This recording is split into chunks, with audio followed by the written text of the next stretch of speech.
Nothing is so firmly believed as what we least know. Yeah, Maria, I never thought I'd fall into the world of crypto until every bank started canceling us for absolutely no reason whatsoever other than the fact that my father was in politics, right? I mean, we got canceled by absolutely everybody. They came after us viciously. And it wasn't until that time that I realized how important crypto was, right? Something that's cheaper, faster, more transparent. You can't be canceled. That's global. And it's what made me fall in love with Bitcoin. It's what made me fall in love with, DeFi and CeFi and stable coins. And we put a lot of our effort into it. We're building a great company, World Liberty Financial. Everybody's talking about it. It's doing phenomenally well. We just launched a stable coin. On the other side, American Bitcoin. I think it's going to be one of the great companies out there. So I truly believe in it. And really, my epiphany was, again, cancel culture and what these financial institutions controlled by very few at the top were able to do to people that they didn't like, even families like ours that had a lot of zeros at the end of their balance sheet. The son of a U.S. president is on national television saying that he is gravitating towards crypto, and he never thought he ever would. He was never a crypto guy. He was more of a real estate guy, but he's gravitated towards crypto because banks have canceled them. Now, if you look at just what's happening in the smaller picture, you just look at the United States, there are plenty of people that are fed up with the banking system and their policies being debanked for whatever reasons. But this goes much, much bigger than this because this is happening on a global scale. You're seeing sanctions with countries, inflation, all different types of issues happening in the global macro landscape. And just the domestic policies is a reflection of the global policies.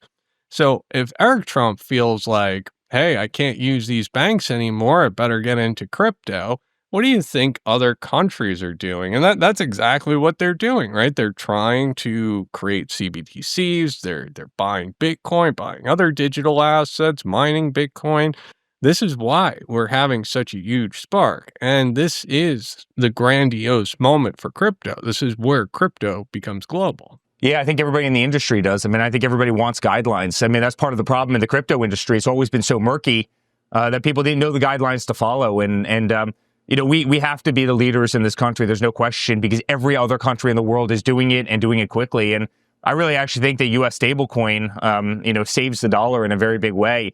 There was a study done that, in Europe, only about 1% of Europeans would buy a European stablecoin.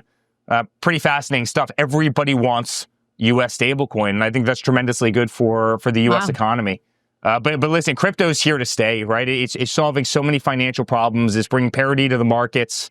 You better believe that, when we look out 10 years in this country, the nature of finance, the nature of banking is going to be very, very different than it is today. And banking in this country is going to finally get in the modern age. Stablecoins are going to be very stimulative for the U.S. economy. And the reason why is because the private sector is buying treasuries and backing tokens with it, and that's how a stablecoin is created. If you look at some of the statistics, some of the stablecoin providers have as much U.S. treasuries as sovereign nations, making them the largest holders of U.S. debt. If Mexico could issue 100-year paper in an untested currency, let's say, Uncle Sam could issue 100-year paper in dollars. But again, you don't have to go out 100 years. You could, as you pointed out, you could go out 10 years, go out 20 years. You could go out a length of time in which you're not dependent upon the kindness of strangers every 3 months to fund a massive debt and increasing deficits. I've heard all the excuses, but the fact of the matter is it's just more politically expedient because it keeps interest expenses lower. At least that was the thinking. Secretary Mnuchin, under the first Trump administration, talked about issuing 50-year and 100-year bonds. And unfortunately, he was talked out of it. And I think he was talked out of it by the dealer community here in New York City, who didn't want to hedge it. I think it was a mistake. Personally, it was a missed opportunity. They had the right idea. Who would buy a 100-year treasury or a 50-year treasury? What that means is that you're loaning money for 50 years, And in 50 years, you're going to get the principal plus interest. I mean, just accounting for inflation, how much is the interest going to be? The interest on the 10-year is like almost 4 or 5% right now. So what would it be on a 50 or 100-year if it's 7% and then you have 2% year over year inflation? Doesn't add up. Who will be buying these long duration treasuries? Well, it's going to be mandated by the US government for banks, for stablecoin providers to purchase these treasuries and back their assets. So I'm sure they were, because the legal lawfare from the Biden administration was unbelievable. That doesn't mean that banks should cancel people because of political views. That's exactly what Capital One did. Chase did the same thing. Bank of America did the same thing. TD did the same thing. First Republic did the same thing to us. And by the way, it wasn't just to us. We've got a great competitive advantage. And again, we've got a lot of zeros behind our name. You know how many little, small businesses they put out of business because they created some spring that was sold at Bass Pro Shops, and Bass Pro Shop sells duck hunting ammo. I mean, Maria, you wouldn't believe the stories that I heard as I traveled around the country on the campaign trail. The weaponization is real, and it has to stop. You can't have banks pick who they're going to lend to, who they're going to service in the United States of America based on their political affiliation. Yep. We were targeted, and we're going to hold those banks accountable, but it's what made me find crypto, and it's what made me find it so alluring. And again, there's nothing that crypto can't do better. There's nothing that DeFi and CeFi and Bitcoin and blockchain can't do better than these major financial institutions, and they're going to have a rude awakening if they don't wake up. This is a paper written by Stephen Myron, and he was nominated by Trump to become a chairman of the Council of Economic Advisors, and he was voted in on March 2025. A user's guide to restructuring the global trading system. In this part of the document, it talks about China walking away from the Phase 1 agreement, and it talks about placing U.S. Treasuries, their U.S. Treasuries, in some form of escrow. Now, why would China actually agree to something like this? And if they did agree, how can you kind of ensure that nothing would go wrong? Well, a smart contract would help with this. And one of the protocols that has escrows built right into the chain is the XRP Ledger. So again, it talks about the Phase 1 agreement, and it says that tariffs led to the Phase 1 agreement.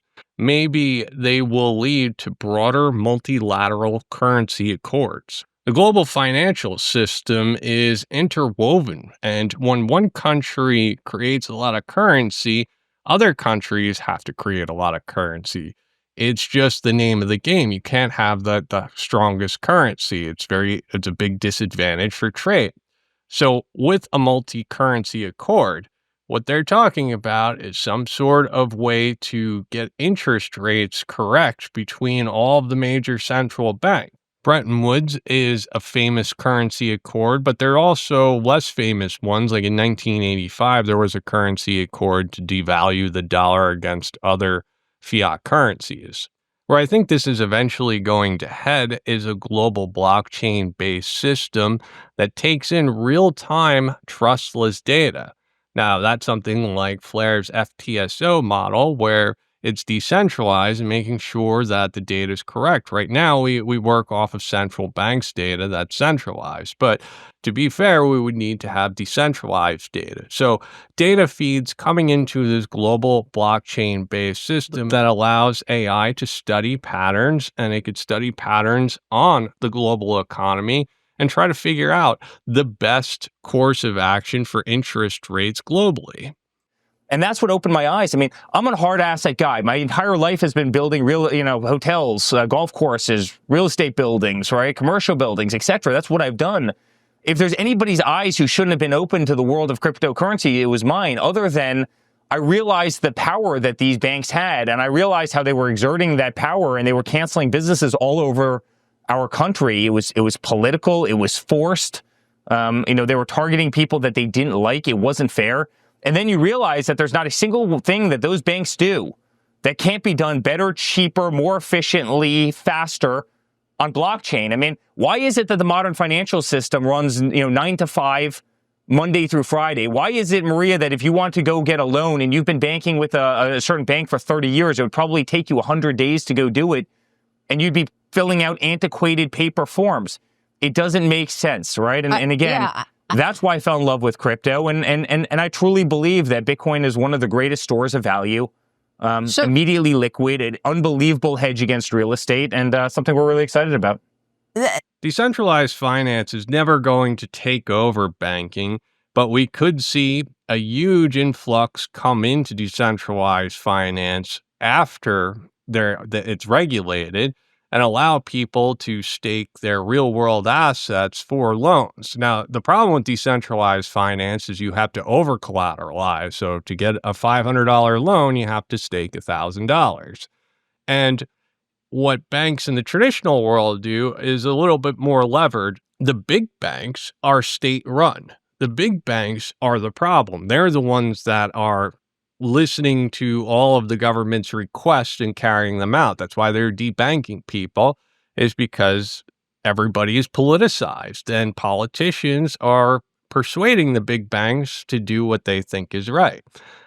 And we will eventually have accountability for these actions, but for now, it looks like the reaction to big banks misusing and abusing their trust is a run towards the crypto asset sector.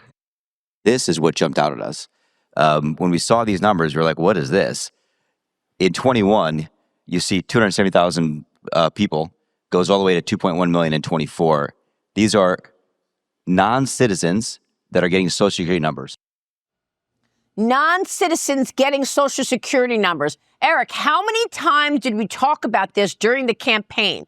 Okay, I had the Attorney General of Texas tell me that there were tables set up, that illegals were getting Social Security numbers, and the media slammed anybody who said anything like that. Now we have the evidence from Elon Musk. No wonder they hate Elon Musk and they're trying to stop President Trump. They're exposing everything. Your reaction. Millions of people, illegals who have got... In order to have blockchain crypto assets integrated into the banking system, there needs to be an ID component. And we often hear a lot of talk about voter ID. And this is going to be a precursor into establishing different identity paths. Now, it doesn't have to be centralized. It doesn't have to look like the U.S. government is the one that issues everybody's identity. It could be private sector type of participants working to create identity for people. I think if there's any country in the world that can issue 100-year bonds, it's the United States of America. I do think that they'll be able to get durational assets that are that far out on the yield curve. So I, again, am less concerned about the debt wall here because I think you'll be able to push maturities out. You'll be able to refi a bunch of short-term obligations into the future. And if you look at where the yield curve is, 10 years at 3.5, the thought is that inflation goes down. If you put it out to 100 years, I would be very surprised if 100-year rates, if they priced a bond, weren't somewhere sub 1%. So I do think it becomes effectively free money for the United States. And I think it's just a practical thing they need to explore. Just like it's a matter of mathematics that the US has to push out past 30 years. So we'll have 50-year US bonds. We'll have 100-year US bonds. Again, I'm not here to claim whether it's right or wrong, but I think the simple way to acknowledge that is just that we are going to reinflate the money supply over the long term because it's the only sustainable way that politicians can get elected and reelected.